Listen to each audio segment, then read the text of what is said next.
Mikel, what's the update on Nwaneri? Unfortunately, he's picked up an injury. He's going to be out for a few weeks. What type of injury is it? Muscular injury. Yeah. And Kai Havertz, is he back for the Newcastle? I hope so, but I don't want to say yes because last time I said I think he was going to be fit and then he wasn't fit. Are you still having some issues with the illness in the squad? Yeah. Can you No. Has it impacted on other players? Could you be missing other players for this game? Hopefully not. Hope so. It obviously has reached the semi-final stage Yeah. of this competition. How much importance have you placed on what the first major domestic trophy of the season for the players? I'm very excited to play the game in front of our crowd, a semi-final, an opportunity to earn the right to be in a final, and it starts tomorrow. It's 2 legs. Obviously, it's going to be 2 long games against a very competitive team. We know that, but very excited, and we need a big atmosphere in our stadium. What do you think winning this competition would do for the squad? I don't know. We have to win tomorrow. We're still far, so try to be better than the position and win the game. Alexander Isak is obviously a player right in form for Newcastle. Have you an idea how to stop him? Is he a player you like? Yeah, obviously he's a top player. He's in top form, scoring a lot of goals, and yeah, try to minimize the strength of the position. That's obviously a big part of the plan when we play any opponent. I guess a boost as well. Guimaraes suspended. When you think of the midfield trio and perform those three, I think about my players and the ones that we have available, get the best out of them. The Brighton penalty at the weekend. I just wanted to ask you about that. And do you think penalties being given like that would it make centre backs nervous about attacking the ball in their own box? I don't know. I gave my opinion. Unfortunately, we played twice Brighton. One for unknown reasons, 45 minutes with 10 men, and another one with a penalty. That clearly is not a penalty, but that's the conditions that we played, and we cannot change it now. Do you feel, I was going to say compared to last season, with the injuries you've had and maybe the illness recently as well, it feels like you're in a bit more bad luck compared to last season. With that in mind, and Nwaneri is the latest injury, is there any chance you would maybe look to add to the squad before the end of this month? That hasn't changed. Again, the focus is on our players. Whatever is in the market, we are very alert. But the priority is working with the players that we have at the moment, and tomorrow night, which is a big night for us. It's not a no. Sorry? It's not a no. It's not a yes, it's not a no. Thanks to you. Hi Mikel, how are you? I'm good, thank you. Injuries, illness, suspensions, Semi-final, positive things. Let's go. Okay, Yeah, things. let's go. But It's not snowing today.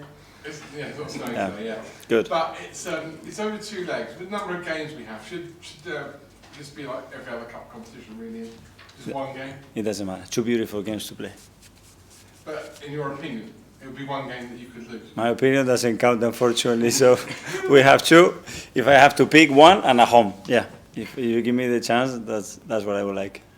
Newcastle have been a difficult team for you to play against recently. They're on a really good run of form at the moment.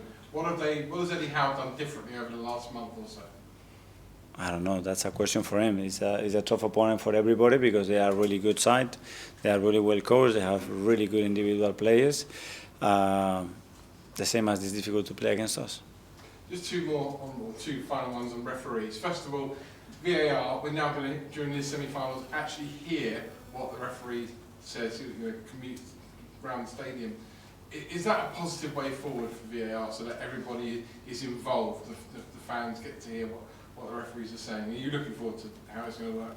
Yeah, I think any decision that brings clarity, and the communication is clear and transparent, I think is helpful. Finally, your Brighton penalty of the weekend. I'm not going to ask you specifically about that, but Joel Linton, the ball hit his hand before Newcastle scored on Saturday. There were lots of instances across the whole weekend where there were penalties given, red cards maybe not given. How hard is it now for a top manager like yourself to coach your players on what the laws of the game are, what they can concede a penalty for, what they could get sent off for, when everybody looks at it and everyone has a different opinion and seemingly nobody really understands it. Work by the rules and try to coach what it's on the rules, and then obviously there is a part of that rules which is interpretation, and it's not easy for the referees at all times to make that call, and we understand that, and coaching differently, I think it's impossible because we don't know. Not easy for referees, is it? Not easy for you as well? No, sometimes to coaching, no, because we don't coach any player to have the arms away from his body or just to kick the ball when you don't know that the opponent is away from you. It's very difficult to coach that. So it's difficult for everybody, I think. George, BBC? Mikel, you're being very positive, semi-final of the Cup, as you say, and you're doing well in the Champions League, second league, but have you enjoyed this season as manager? Because it feels quite tested. I love it. I mean, we are in all the competitions, we are where we want to be, and in most of them, obviously in the league for a lot of circumstances, we are not where we want to be, which is top. I understand that, and that willingness to be better every single day, to try to improve, and don't look for excuses, because in anything that you do, you look for excuses, you're going to find them. These are challenges, these are situations that we are facing, and we are trying to do the very best to overcome them and still be a really good team. How do the players feel about what's going on? Because it feels like every press conference we're going to, we're asking you about another injury. And are you having to keep them up, or are they just confident and aware of the problems they're going through? No, we discuss about the situation, obviously, and the fact that we have to utilize players in position probably they haven't played before. But yeah, we are learning a lot from that, and where I learn especially about the willingness of the team. You speak to any individual and ask him to play anywhere on the field, I'm there, you know. So that's great as well to learn from your players. Just a word on Tierney, potentially going back to Celtic. I just wondered if you could give us an update on that. There is absolutely no news. Kieran is our player. Thank you. Simon Standard? Mikel, just on the injuries, can you remember a run like this since you've been here?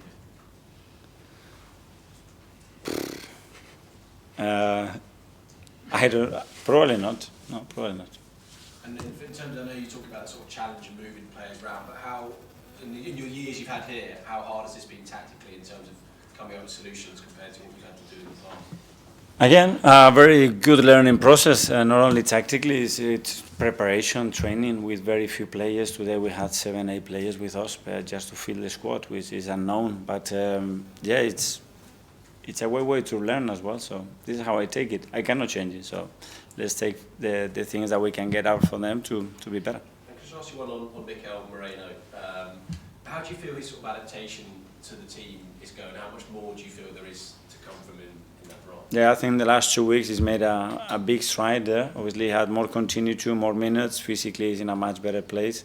He missed the whole pre-season, then he missed a lot of weeks with the injury, and you can tell that he's growing. Tom, Football London? Hi, Mikel. Hi. Two-legged semi-final. How does the preparation for a game change when you know you've got an away fixture following a home one in quick succession? Well, similar to the Champions League, but the aim is always to win the game, to be better than your position and earn the right to win the game, and that's not going to change because we have a lot of games. And just one on January quickly. The threshold for Arsenal to sign a player is rightfully very high. But when in January you have to be quite reactive, does that threshold loosen at all? In terms of the quality of the level? Yeah, in terms of like what you move for in terms of a player. Hopefully not, you know, because we set very high standards, and we really want to have only players here where they are coming from the academy, or we have to sign those players to really elevate and impact the team. Otherwise, I think bringing bodies, it doesn't help us. Jordan, Athletic? Mikel, you've spoken about the importance of the Emirates creating memorable nights, creating that atmosphere that you've always wanted. It's interesting, whenever you go to St James's or Anfield, the other two stadiums, you seem to really admire the atmosphere, how it can go from 0 to 100. Is tomorrow night one of those nights where you're hoping that the Emirates can have that effect on the opposition? But I admire the Emirates the most, 100%. You know, the way we can feel at the Emirates with our people is incredible, and I'm very positive that tomorrow we're going to create a big one against a really good opposition in the semi-final of the Cup that we want to win. So let's go for it. You had 9 games in January this year, I think it was only 3 last year. No winter break obviously this time. We all know how well he's came back from Dubai last year. Do you think that was a mistake in the scheduling not to have it this year? Well, certainly it would have helped, I think, every team and especially the players, because we are putting more games in the back of 2 seasons that they've been as well really high in terms of numbers and demands to the players. But we knew from the start, that if you are in every competition, you're gonna get that break, and that's how we prepare it as well. The number of games you're having to get through every 3 days, is that affecting how your team are able to play for 90 minutes? Is it impossible with intensity in the Premier League to play 90 minutes at your A-game pressing? Do you need?